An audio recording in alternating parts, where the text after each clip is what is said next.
નમસ્કાર ખેડૂત મિત્રો, હું રમેશ રાઠોડ, વિષય નિષ્ણાત પાક સંરક્ષણ, કૃષિ વિજ્ઞાન કેન્દ્ર ગીર સોમનાથ. ખેડૂત મિત્રો, આજના આ કાર્યક્રમની અંદર આપ સર્વે મિત્રોનું હાર્દિક સ્વાગત છે. અને મિત્રો, આજે જે વાત કરવી છે એ વાત કરવી છે કપાસના પાક. ઘણા બધા મિત્રોના પ્રશ્ન હતા કે ગુજરાત રાજ્યની અંદર કપાસનું વાવેતર અંદાજિત દર વર્ષે લગભગ 18 લાખ હેક્ટરથી લઈ અને 24-25 લાખ હેક્ટર વિસ્તારમાં થતું હોય છે.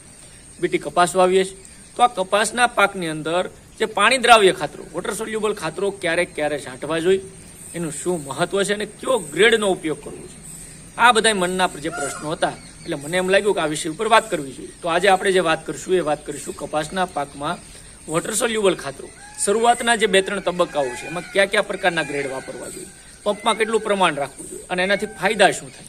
તો મિત્રો, વાત શરૂ કરીએ પહેલાં આપ સર્વને ખાસ વિનંતી છે, આપ આ ચેનલની અંદર નવા હો, હજી સુધી આ ચેનલ સબસ્ક્રાઇબ ન કરી હોય તો ચેનલને સબસ્ક્રાઇબ કરી લો, ઘંટડીના બટન ઉપર ક્લિક કરો એટલે ઓલ નોટિફિકેશન આવી જશે અને તમામ પ્રકારના વિડીયો તમને સમયસર મળતા થાય.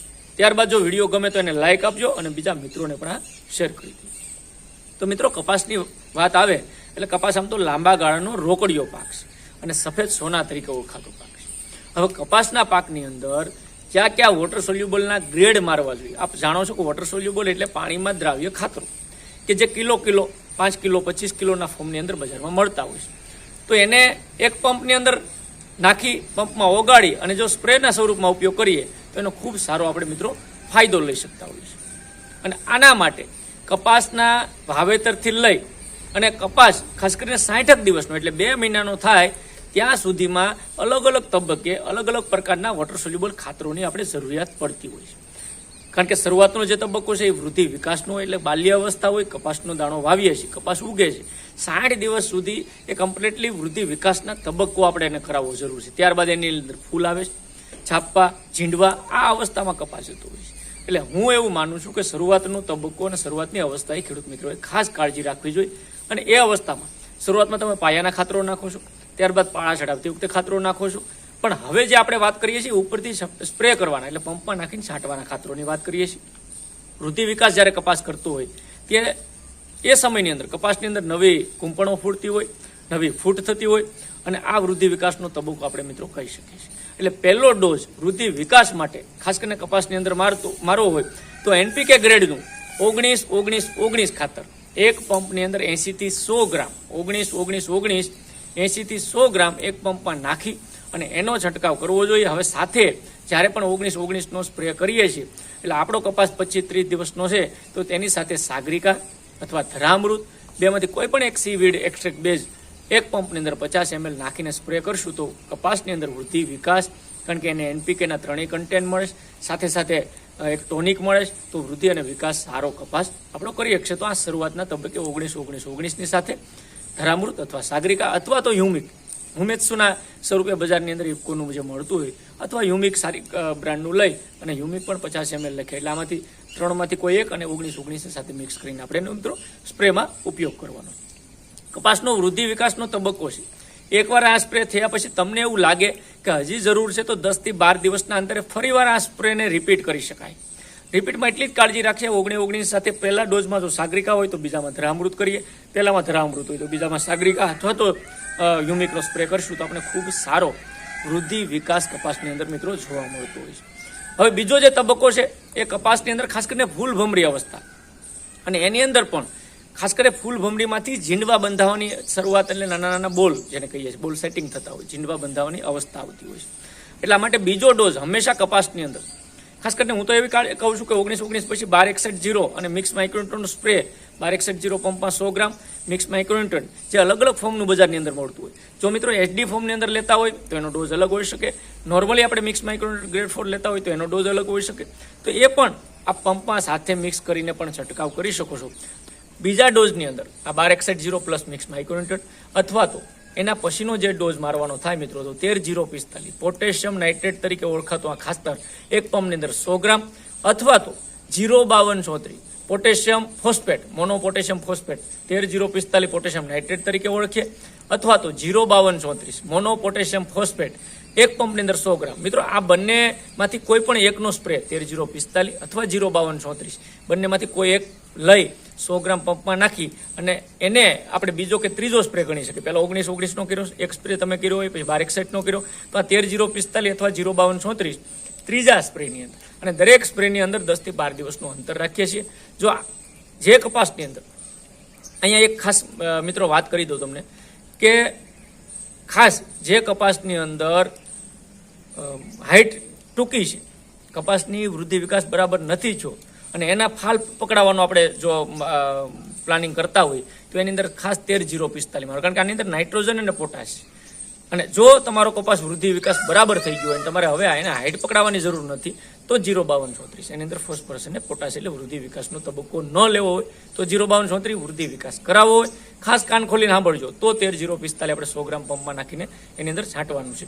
કારણ કે 13-0-45 ની અંદર 13% નાઇટ્રોજનની સામે 45% પોટાશ છે. અને આ બધાય જાણો છો પોટાશનું કામ રોગ પ્રતિકારક શક્તિ વિકસાવવાનું છે, છોડીને તંદુરસ્ત રાખવાનું છે. એટલે પોટાશનું મહત્વ પણ છે, એટલા માટે વારંવાર આપણે અલગ અલગ ગ્રેડની અંદર વાપરવાની વાત કરીએ છીએ. અને આમાં ખાસ પોટાશને લઈ અને રોગ પ્રતિકારક શક્તિ જ્યારે વધતી હોય, જ્યારે એના અંદર ફળનું વજન વધવામાં, ખાસ કરીને ફળની ચમક વધવામાં, અને એનો રોલ પોટાશનો સૌથી મોટો રોલ છે. અને નાઇટ્રોજનનો જે રોલ છે પાકના વૃદ્ધિ વિકાસમાં. એટલે પાકની હાઈટ મેં કીધું હતું ને એમ નાની હોય, પાક નાનો રહી જતો હોય તો તમારે 13-0-45 ને ખાસ કરીને પ્રાધાન્ય મિત્રો આપવાની ખાસ જરૂર છે. હવે મિત્રો બીજી વાત એ કરી દઉં, જ્યાં કપાસની હાઈટ બરાબર છે, પૂરી છે, કમ્પ્લેટ, તમને એવું લાગે છે કે 2 મહિના પ્રમાણે આપણી હાઈટ જે હોવી જોઈએ એ હાઈટ પૂરી છે, તો એમાં વૃદ્ધિ વિકાસ નથી કરાવવાનો, તો એના માટે 0-52-34. કારણ કે આની અંદર મેં કીધું અગાઉ એમ 52% ફોસ્ફરસ અને ખાસ કરીને 34% પોટાશ રહેલો છે. એટલે ડાળીઓ ફૂટાડવામાં કામ કરશે. પોટાશ અગાઉ કીધું રોગ પ્રતિકારક શક્તિ, ફળ ફૂલની અંદર પણ એનો ખૂબ મોટો રોલ છે. પણ ખાસ યાદ રાખી 0-52-34નો જ્યારે પણ ડોઝ મારીએ તો એની સાથે બોરોન 20% વાળું બોરોન માર્કેટની અંદર મળતું હોય એ 15 થી 20 ગ્રામ લેખાની અંદર છાંટી દઈએ. એટલે જે ફૂલ ફાલ છે, કહેવાય કે એનું પરાગનયન છે, પોલિનેશન છે, એની અંદર ખૂબ મોટો બોરોનનો પણ મિત્રો રોલ રહેલો છે. એટલે 0-52-34 પ્લસ બોરોન આ બંને મિક્સ કરી અને આ સ્પ્રે કરવો જોઈએ. હવે આમાં ખાસ ભાદરવા મહિનામાં પણ આપણે ઘણી વખત જોતા હોય કપાસની અંદર ફૂલ ફાલ ખરવાનો મોટો પ્રશ્ન હોય છે. અને આ જે ફળનું બંધારણ છે એ વ્યવસ્થિત કરવામાં પણ આ 0-52-34 ને બોરોનો ડોઝ ખૂબ કામનો છે. જેવો ભાદરવો મહિનો આવશે કપાસની અંદર અગાઉથી હું તમને પ્લાનિંગ કહું છું, ફૂલફાલ ખરવાનો જ તમારા જે ઘણી જગ્યાએ પ્રશ્ન આવે, ઘણા વાલા વાવેતર છે ત્યાં પ્રશ્ન હશે, રેગ્યુલર વાવેતર છે અને ફૂલફાલની અવસ્થા આવશે ત્યારે આ ખરતા હોય તો 0-52-34 પ્લસ બોરોનનો કોમ્બિનેશન વાળો ડોઝ પણ મિત્રો એની અંદર આપણે મારવો જોઈએ. હવે ખાસ કપાસ વધારવા માટે, ફાલ પકડાવવા માટે આ બંને જે મેં ટ્રીટમેન્ટો કીધી છે એ ખૂબ મહત્વની છે. તો આ જે તબક્કો છે મિત્રો એ કપાસના પાકની અંદર 0 થી લઈને 60 દિવસના 19-19-19, 12-61-0, 13-0-45, 0-52-34. હવે આ અવસ્થાઓ ક્યાં સુધી છે કે જ્યાં સુધી એનું બોલ સેટિંગ એટલે કે જીંડવા બંધાય ત્યાં સુધીની અવસ્થાઓ છે. એના પછીના વોટર સોલ્યુબલની ડોઝની આગળના વિડીયોમાં વાત કરશું. આજે તમને જે મેં મહત્વના મુદ્દાઓ કપાસની અંદર કીધા છે, હા આની અંદર ઘણી બધી વસ્તુના પ્રશ્નો આપણને આવશે કે આ વોટર સોલ્યુબલની સાથે જંતુનાશક દવા નાખી શકાય, કારણ કે એ સમયે થ્રિપ્સ, સફેદ માખી, લીલી પોપટી આ પ્રકારની જીવાતોના એટેક હોય. એ સમયે આપણે વૃદ્ધિ વધારવાની પણ ઘણી વખત જરૂર પડતી હોય. ઘણી વખત હાઈટ વધારે પકડાઈ ગયું તો ઘટાડવાની પણ જરૂર પડતી હોય. તો ચોક્કસથી વોટર સોલ્યુબલ ખાતરો સાથે જંતુનાશક દવાઓ, ગ્રોથ હોર્મોન્સ, ગ્રોથ રિટાર્ડન્ટ વાપરી શકાય, પણ ફૂગનાશક દવા વાપરવાની નથી. નિંદામણ નાશક દવા પણ આની સાથે મિક્સ કરવાની નથી.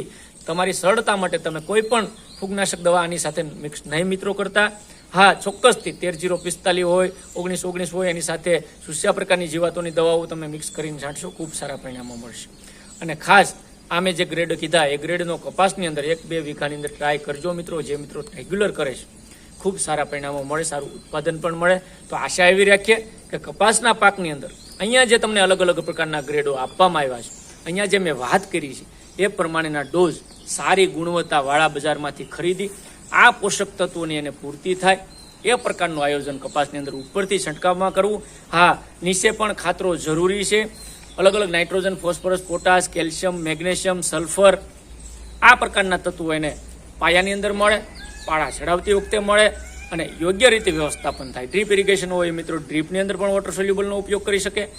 ઉપરથી સ્પ્રેની વાત કરીએ તો સ્પ્રેમાં પણ મિત્રો સારી રીતે જો તમે ઉપયોગ કરશો તો ખૂબ સારા પરિણામો મળશે. તો મિત્રો આજની વાત જે હતી એ કપાસના પાકની અંદર 60 દિવસ સુધીના ક્યાં ક્યાં વોટર સોલ્યુબલ ખાતરોના ગ્રેડ અને કઈ રીતના એનો ઉપયોગ કરવો જોઈએ એની વાત કરી. આની અંદર કાંઈ પણ પ્રશ્ન હોય તો મારા કોન્ટેક્ટ કરજો.